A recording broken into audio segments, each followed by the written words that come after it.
very important case for you in your early years of practice was one in 1953, which was the Mace Murray case. Yes. And I'd like to talk a little bit about this. This was a quite singular case that ended up in the Privy Council. It did, that's right. And it involved a woman who was a single mum.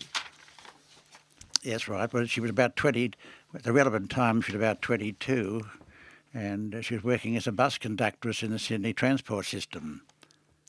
And she had a child. She became pregnant in 1952, and the child was subsequently born in November 52.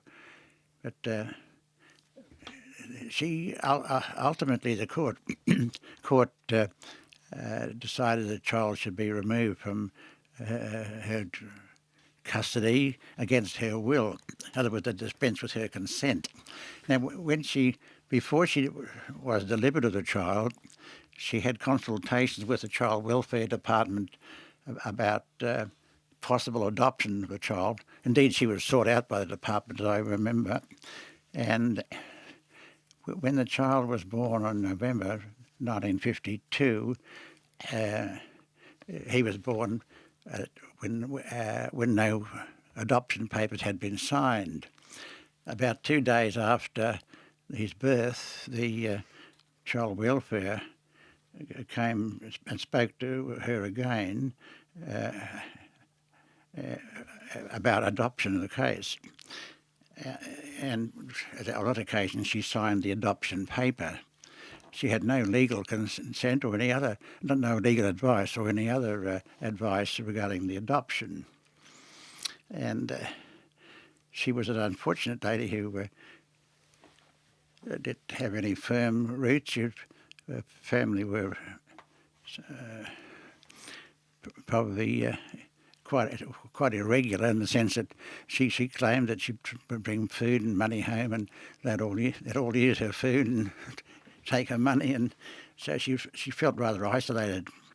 Anyway, over the Christmas holidays, she became concerned about the adoption of the child, and in late January 1953, she sought legal advice, and that's not quite right. She inquired, first of all, about whether the adoption papers had been signed by the Supreme Court judge, and she was told that they had not.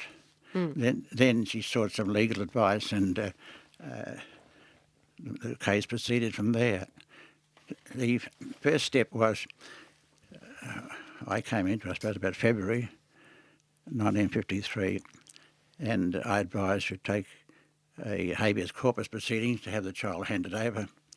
And that was issued by Mr. Justice Heron, but before it could be served, the adopting parents took the child into Canberra out of the jurisdiction. Which could have been viewed as an abduction. Yes. Anyway, in the meantime, then they took out proceedings under inequity for the adoption of a child, and without the consent of the mother. So it proceeded from there. Mr. Justice McClellan heard the case over a period of many, many months with adjournments, and ultimately he decided that the adoption should be, order should be granted, in other words, dispense with the mother's consent. And then went from there to the Supreme Court of New South Wales in 1954, where she succeeded 2-1 for the adoption to be set aside. The adopting parents then lodged an appeal to the High Court. The High Court in early 55 upheld the appeal and granted the adoption. An appeal was then taken to the Privy Council, and in October 1955 the matter was heard in Downing Street, but leave to appeal was refused. Very sad case. It got a lot of media attention. It did indeed, and it was a most unusual case with all the circumstances, but it was a judgment of its time, I think.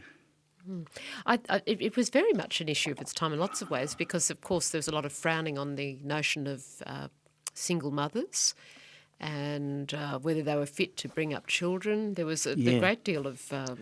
I would imagine that this is the kind of thing, I don't know, did people like Eric Boehm discuss it in his radio program? And was this sort of thing being talked about a lot? Well, it said, I'm not sure about Eric's program or not, but it certainly was talked a lot in the media and there's been in the papers and on radio. And it did divide families and divide. They had strong points of view one way or the other, and it certainly what it did show to me was I was inundated with letters and interviews with women, not young girls, women, or mature women, who'd given up their children for adoption without having any proper legal advice, and they felt so deprived and so let down, and they were giving what support they could to Joan Murray. But when you had virtually no government support or no help from any source, it was very difficult.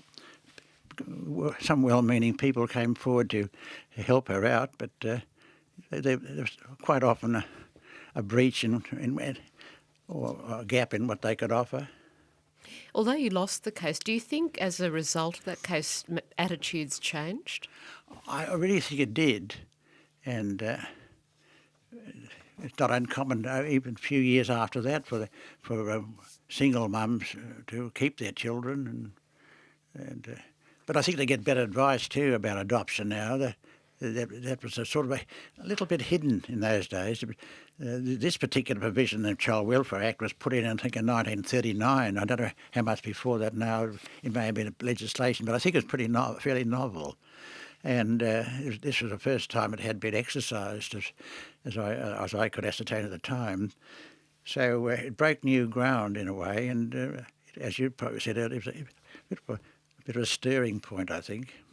One of your central arguments was that it could never be a good adoption because of all the publicity, and that the boy was right. would want to go back to his mum, and he did do. He did come back to his mother, yes. And as far as I know, he's still.